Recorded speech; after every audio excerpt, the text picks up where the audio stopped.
यार ऐसे कोई भी क्यों ना बोले नाम चेंज आ जाएगा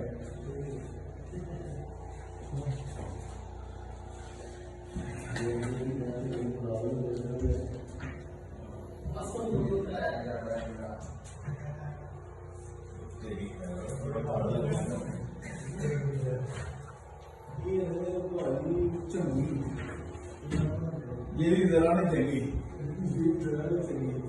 अच्छा ये मुझे शेयर हुआ है